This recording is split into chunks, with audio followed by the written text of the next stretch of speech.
Bismillahirrahmanirrahim. Class 9 Maths Federal Board Unit 4 Algebraic Expression and Algebraic Formulas. Exercise 4.1 Question number 3. Reduce the following algebraic rational expression to the lowest form.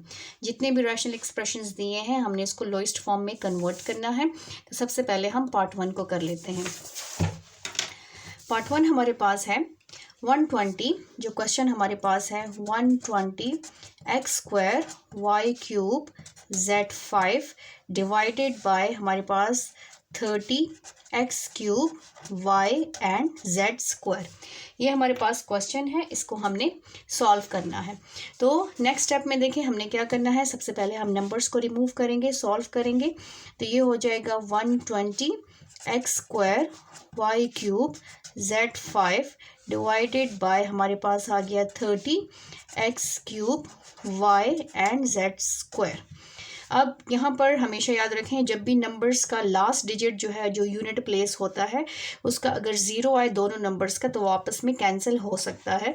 तो इसको हम cancel कर लेते हैं. Otherwise आप LCM के through इसके factors भी फाइंड आउट कर सकते हैं. ये ज़ीरो कैंसिल हो गया और इसके अलावा जो है इस 3 को भी हम कैंसिल कर सकते हैं. बट आप नेक्स्ट स्टेप में भी कर सकती हैं और इधर भी कर सकती हैं.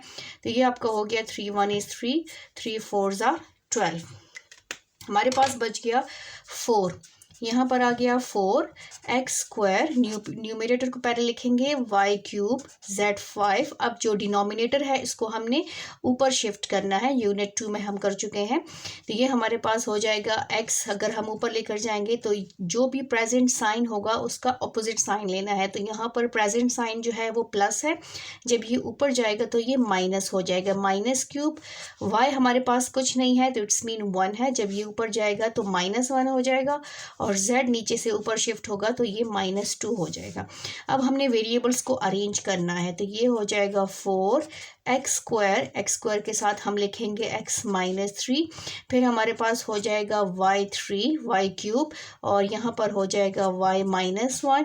फिर z5 और यहाँ पर हमारे पास आ जाएगा z -2. हम पढ़ चुके हैं और आप इसको याद रखें, माइंड में रखें कि जब भी वेरिएबल की बेसिस सेम हो, this is called base. X base है और ये इसकी पावर्स हैं और ये कोफिशिएंट है. जब भी बेसिस सेम होती हैं तो पावर्स क्या होती हैं, ऐड होती हैं. तो यहाँ पर हमने पावर्स को ऐड करना है. तो ये हो 4 एज इट इज़ आ जाएगा. बेसिस आर सेम तो ये एक्स एक्स सेम है, वाई सेम नहीं है इसके साथ. तो यहाँ पर हम प्लस करेंगे. तो ये हमारे पास हो जाएगा 2 प्लस -3 पावर में हमने लिखना है. फिर क्या है वाई की बेस सेम है तो ये वाई आ गया. ये इसका हो जाएगा पावर्स प्लस होंगी +-1. यहाँ पर हमारे पास z सेम है तो ये आ जाएगा 5 प्लस -2. अब यहाँ पर हम सॉल्व करेंगे तो ये हो जाएगा 4 एक्स 2 प्लस माइनस -3. यहाँ पर y हमारे पास है 3 -1. पावर को पावर में लिखेंगे z 5 -2.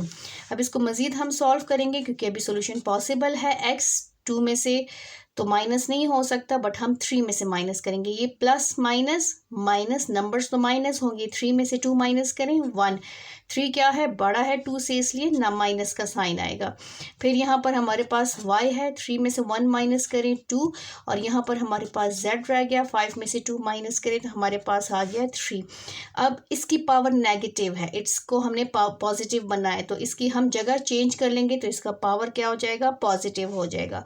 तो ये हमारे पास आ जाएगा 4 Y square Z cube divided by X. क्योंकि इसके नीचे क्या है 1. अगर इसको हम ऊपर करेंगे, इसको नीचे लेकर आएंगे तो ये हमारे पास इसकी पावर पॉजिटिव हो जाएगी. जैसे यहाँ पर हम नीचे से ऊपर लेकर गए हैं y को तो इसकी पावर नेगेटिव हो गई थी.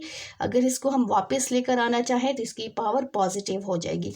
सेम इसी तरह अगर इसकी जगह हम चेंज करेंगे तो ये पॉजिटिव हो जाएगा. तो ये ऊपर से नीचे शिफ्ट हो गया डिनोमिनेटर में. 3 पार्ट 2. क्वेश्चन 3 हमारे पास है 8ax + 1 and divided by 2x² -1. Question 8ax + 1. Solution में मस्ट क्वेश्चन लिखें 2 इंटू एक्स स्क्वायर माइनस 1। इसको हमने सिंप्लीफाई करना है, रिड्यूस करना है सिंपलेस्ट फॉर्म में, इसको लोएस्ट फॉर्म में लेकर आना है। सबसे पहले हमारे पास जो 8 है, यहाँ पर 8a इंटू एक्स प्लस 1।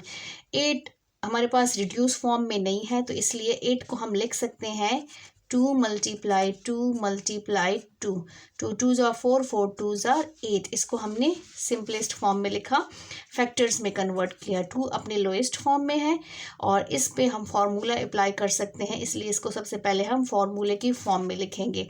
इसको x को ऐसे में लिख सकती हूँ, x माइनस और 1 पे मैं स्क्वायर लूँ या मैं कोई भी पावर ले लूँ तो 1 1 ही रहता है, इसलिए इसको मैंने स्क्वायर में कन्वर्ट कर दिया। ठीक है, यहाँ पर देखिए, यहाँ पर मेरे पास कितने 2's हैं, यहाँ पर मेरे पास 3 2's हैं, तो ये 1 1 इसके साथ कैंसिल हो गया। मेरे पास रह गया 2 multiply 2 a into x plus 1 और नीचे मेरे पास रह गया है, यहाँ पर मेरे पास रह गया x whole square minus 1 whole square. अब यहाँ पर मैंने अप्लाई करना है फॉर्मूला। कौन सा फॉर्मूला मैं अप्लाई करूँगी? अप्लाइंग फॉर्मूला, दैट इज कौन सा फॉर्मूला है? A square minus B square is equal to A plus B and A minus B. ये फॉर्मूला मैंने अप्लाई करना है इस पर, क्योंकि मेरे पास जो डिनोमिनेटर में एक्सप्रेशन है वो इससे मैच कर रहा है। अब यहाँ पर मुझे बताएं कि यहाँ पर हमारे पास ये इससे मैच कर रहा है। यहाँ पर हो गया here a is equal to, a किसके इक्वल है? x के इक्वल है, और b किसके इक्वल है? 1 के इक्वल है। यहाँ पर मैंने सिंपल जो है इसमें पुटिंग करनी है, तो ये हमारे पास 2 2 ज़ा 4, यहाँ 4a इंटू एक्स प्लस 1, क्योंकि लोएस्ट फॉर्म में है ये, इसको मज़ीद हम सिंप्लीफाई नहीं कर सकते बट डिनोमिनेटर को सॉल्व कर सकते हैं। अब इन वैल्यूज़ को, क्योंकि इसमें तो ऑलरेडी क्वेश्चन मौजूद है, इसमें हमने कन्वर्ट करना है, तो यहाँ पर a की जगह मैं क्या लिखूँगी? ये हो जाएगा x प्लस b की जगह 1 और यहाँ पर हो जाएगा x माइनस 1। अब यहाँ पर देखें क्या चीज़ मैच कर रही, यहाँ पर ये मैच कर रहा है और ये मैच कर रहे, तो ये कट गया। मेरे पास क्या रह गया? 4a divided by x minus 1। This is the answer. ये हमारे पास लोएस्ट फॉर्म में आ गया है। Thank you.